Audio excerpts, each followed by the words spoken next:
Pasko kapon. Sabi siya, ano rin. April siya. Dati kapon.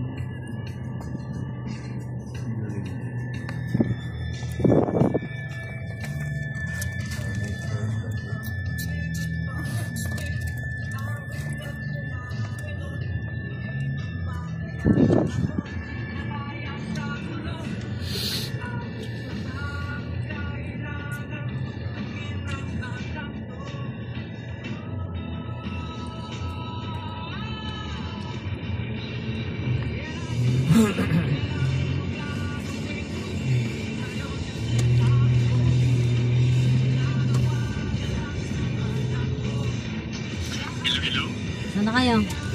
Dito sa Marina. Ba't nandiyan kayo? Wala naman dyan ang ano.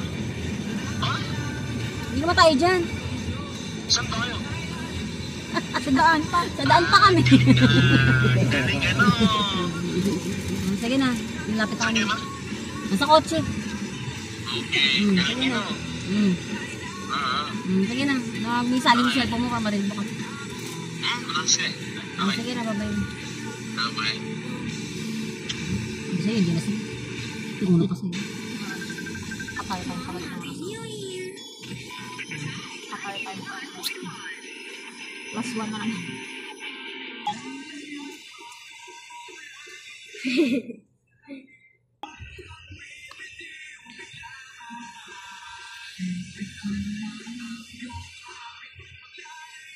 Gusto mo ka ready ano ha?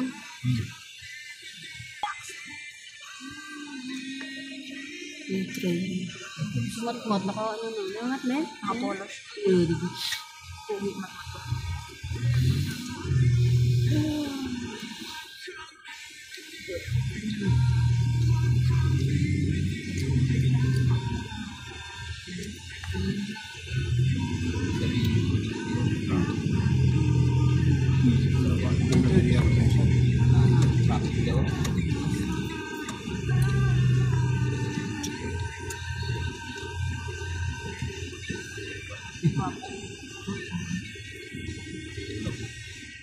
Taga rito man si ano pa eh?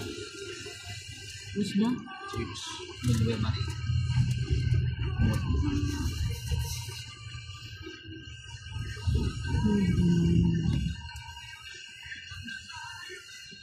Malayo pa laki na. Ha? Wala Marina mo.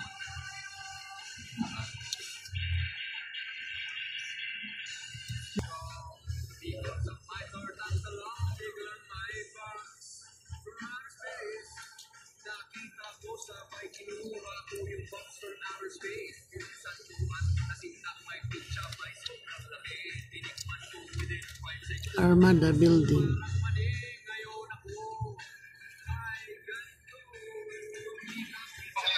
Yol, kumusta? Gawin na. Matraffic sa ano.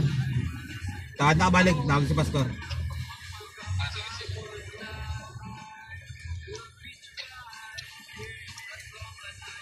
Lapas. Hello? Lapas. Magandang hapon, kumusta? Dito naman sa Marina Mall, malapit. Nag-ano lang, harap ng parking. Oo. Nag-isipan ko pa pas eh. Kasi kung sa Marina Mall, maglakad ka siguro mga 10 minutes mula doon. Oo. Although mayroon naman doon sa ano, kasi lang matraffic na yung dito. Yung sa side ng ano. Hindi naman gano'n ka-traffic. Sige pa, sige. Ingat, see you.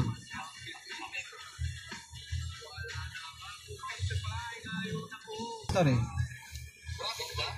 Oo, dito sa ano matraffic ang Marina. Alam naman yan pag Marina. Merong train. Oo. Sige, ingat na lang. Sige. Ingat na boss.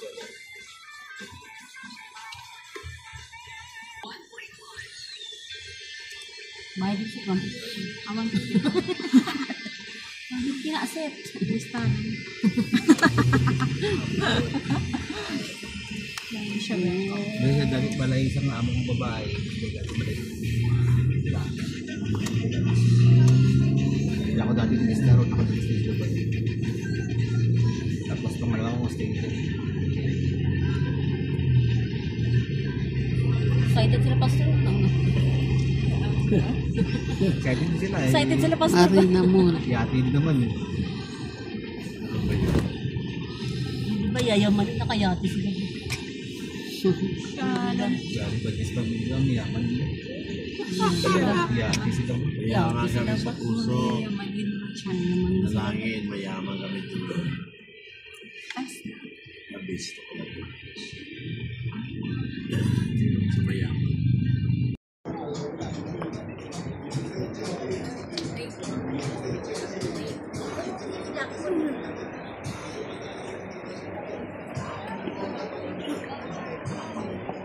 Hi, your name is Elora? Nice to meet you.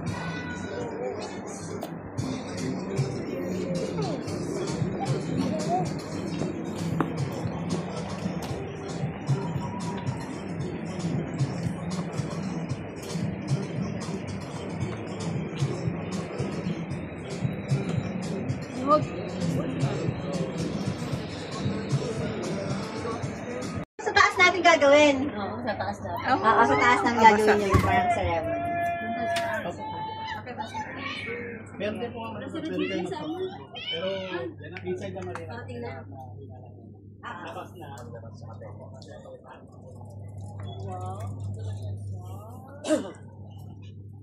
Ano yung mga gamit namin pwede namin ilagay na sa tabi? It's okay lang. Hindi naman niya titingnan sa baba. Hanggang dito lang daw ang picture, ah. Ang picture sa gitna lang. Yan.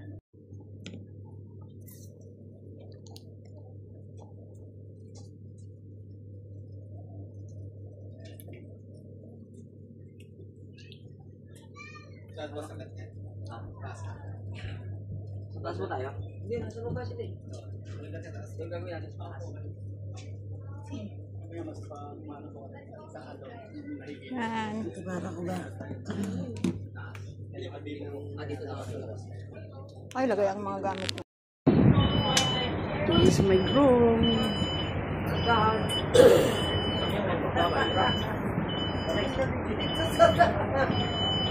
Hindi ba ceremony? Dito.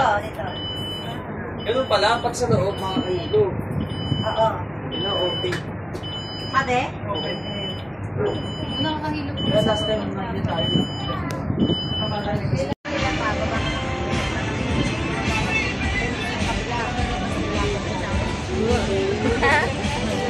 Inom ka ng Gornamin? Inom ka? Ayaw mo pa. May iluwing ko pala.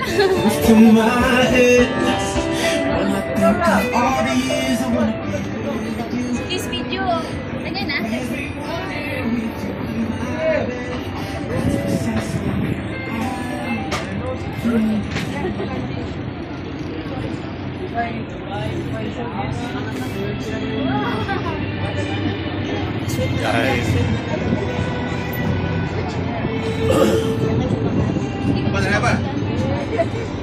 Pwede dyan ako.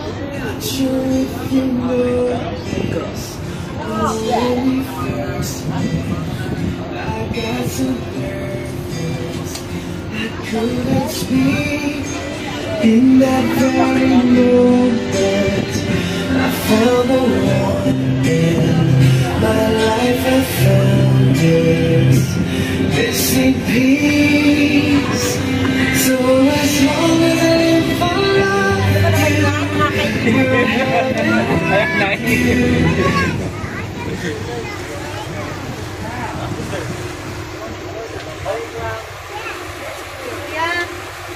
Ikaw na magpili kasi may outsider.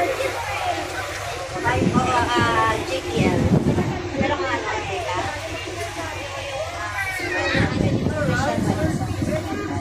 Tapos pagdating ko si Matt, pagkaan. Hindi wifi. Hindi, kita ko pero kung nanimasan. Kasi pagka ano na lang natin. Wala.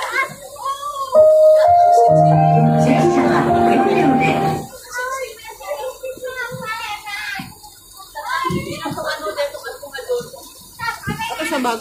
Arda, may sa may bag. Arda, bag ni mama. Oh.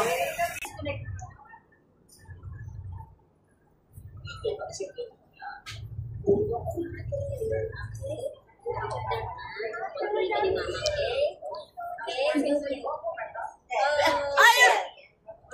Ano to? Pia! Pia! Pia!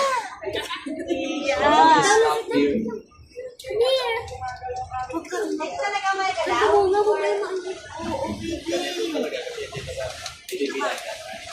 ano talaga? It will be like this? That is not talaga. Quiet. Pero sa ako punta. Kasi naman. Will you marry your girlfriend?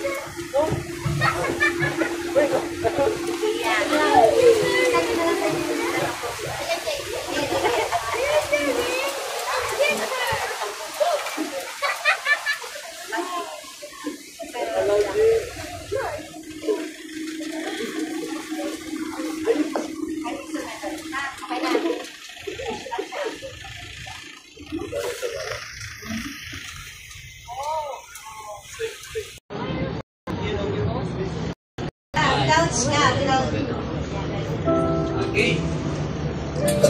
Ay, diba. So we start now.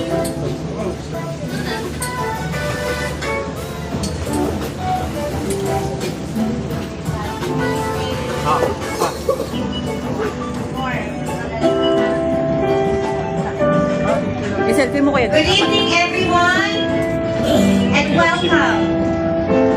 Today, we gather to celebrate a beautiful and timeless love story, the love of Danilo and Ruth. After 45 years of marriage, they are here today to renew the vows they have made to each other. A reaffirmation of their commitment, love, and partnership. Let us all share in this joyful moment as we celebrate the enduring bond that these two share. Today is not just about looking back at all the memories they made, but also about looking forward to the many more beautiful years that lie ahead for them. And now, the moment we've been waiting for. Let us welcome Danilo Ibanez.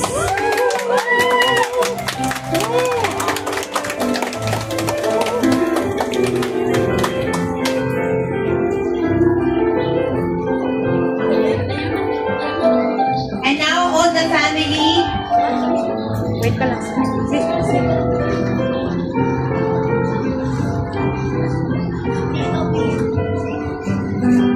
Ibanez, Brother Ryan's family. Let us clap our hands for them.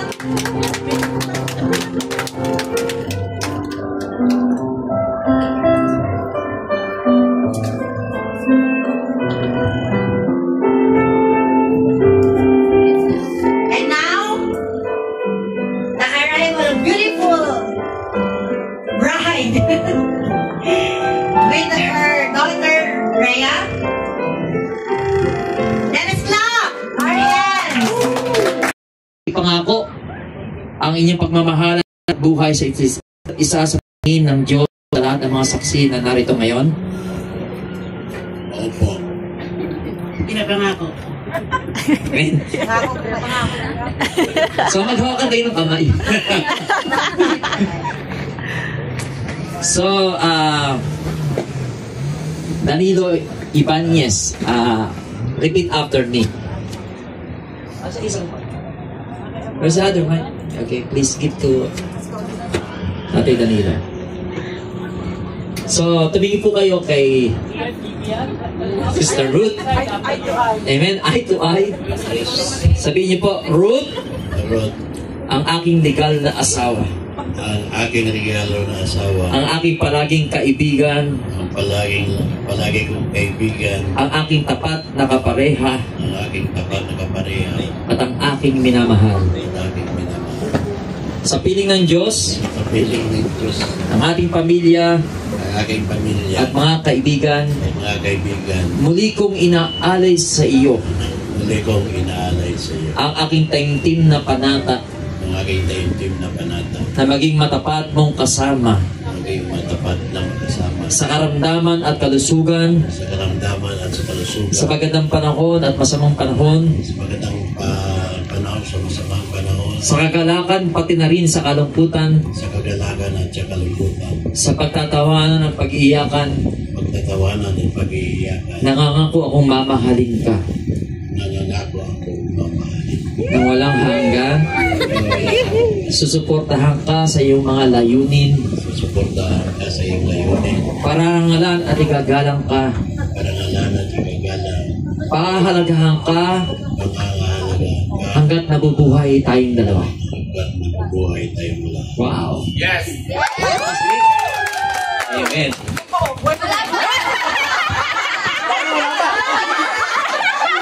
Hintayin mo yun.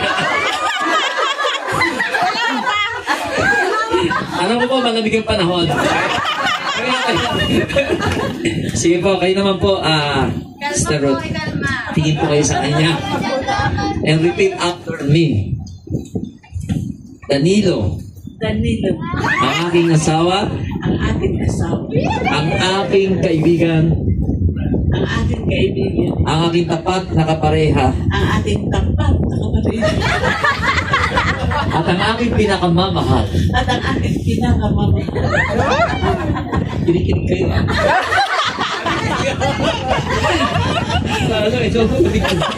Sa piling ng Diyos, Sa piling ng Diyos, ng ating pamilya, ang ating pamilya, mga kaibigan, mga kaibigan, muli kong inaalay sa iyo muli kong iniaalay sa iyo ang aking taimtim na panata ang ating taimtim na panahon na maging matapat mong kasama na maging matapat mong kasama sa karamdaman at kalusugan, sa karamdaman at kalusugan, sa magandang panahon at sa masamang panahon, sa masamang panahon at magandang panahon, sa kagalakan pati na rin sa kalungkutan, sa kagalakan pati na rin sa kalungkutan, sa pagtatawanan at pag-iiyakan, sa pagtatawanan at pag-iiyakan. Nangangako akong mamahalin ka Nangangako akong mamahalin ka nang walang pasubali. nang walang pasubali. Susuportahan ka sa iyong mga layunin. Susuportahan ka sa mga layunin. Pararangalan at igagalang ka. Pararangalan at igagalang ka. Pahalagahan ka Pahalagahan ka hanggat nabubuhay tayong dalawa. hanggang nabubuhay tayong dalawa. Amen. Palakpakan po natin sila. Praise God. So, before we continue, I just want to share something. Amen. Actually, I asked them what is their favorite verse in the Bible. Amen. At sabi nila, ito ay sa Psalm 37:4 and 5. Basahin ko. Psalms 37:4. Delight yourself also in the Lord, and He shall give you the desires of your heart. Tama po ba? Commit your way to the Lord, trust also in Him, and He shall bring it to pass. Sa Tagalog po, sa Panginoon mo hanapin ang kaligayahan at ibibigay niya sa iyo ang ninanais mo. Ipagkatiwala mo sa Panginoon ang lahat ng iyong mga ginagawa. Magtiwala ka sa Kanya at tutulungan Kanya. So masasabi ko po ngayon na ito po yung secret formula ng kanilang pagkasamahan. Kaya tumagal ng 45 years. Right? 45 years. At kaya tayo narito, nagdiriwang tayo ng kanilang ika-45 taon ng anibersaryo. At ang maligayang pagkasamahan, pag-iibigan nila. Sa panahon ngayon, makita natin halos narito na lahat ng material na bagay na pwede nating masabi na kumpara sa panahon ng 1960s, 1970s, 1980s, nung kinasal kayo. Di ba wala pang halos yung mga wala pang cellphone, wala pang mga computer. Praise God. At napakadaming inimbento na libangan ng tao. At mga material na bagay o mga technology na kung saan para mapadali ang buhay. Pero bakit ganun pataas na pa rin ang pataas ang mga naghihiwalay ng mga mag-asawa? Despite of all these things na tinatamasa ngayon ng modern technology. Right? Dati siguro hindi pa sa washing machine nung kinasal kayo. Hindi pa, no? Pero ngayon, inimbento yan para mapadali na ang paglalaba, magkaroon na ng maraming oras ang mag-asawa. Right? ang pamilya, pero hindi nangyayari, hindi nagaganap. Bakit kaya? Napakadali. Ngayon nga, nakakatuwa dahil may cellphone kahit saan. Pwede mo silang kausapin, pwede mo silang tawagan, may video call pa, pwede mo silang makita kahit na bawat sandali. Kahit nasa abroad sila o hindi. Madali lahat para sa komunikasyon ng buhay. Pero bakit ngayon parang marami ang mga mag-asawa hindi na nag-uusap? Right? And yun nga sabi ko, nagkakasawaan. And yes, madaling wasawa after 1 to 3 years, wala na yung ligaya sa samahan. Nag-board na. So, ang sikreto nga nila, I can say, sikreto nila, Ate Danilo at ni Mama Ruth is yung kanilang favorite verse na yun. Ang sabi sa Panginoon nga, hanapin mo ang kaligayahan. You know, sa Panginoon, dapat natin unang hinahanap ang ating kaligayahan sa buhay natin. Because all the things na nakita po nating material things na to, hindi po yung makakasapat ito para marating natin yung tunay na kaligayahan sa buhay natin. Kapayapaan, kontento, amen, sa piling lang ng Panginoon. At sabi, may pangako siya, kapag ginawa natin yon, ibibigay niya ang ninanais natin. I believe January 21, 1980, inyong ninanais sa bawat isa na magkaroon kayo ng maligayang pagkasamahan, di ba? Amen? Yun ang ninanais mo. Yun. So, iyon po, sabi pa sa 5, ipagkatiwala mo sa Panginoon ang lahat ng ginagawa. Magtiwala ka sa Kanya at tutulungan ka niya. Naging madali sa akin itong in-exhort ko kasi pareho kayong mananampalataya. Right? At I know, in a short talk with you, discussion with you, nakita ko na kayo ay mga lingkod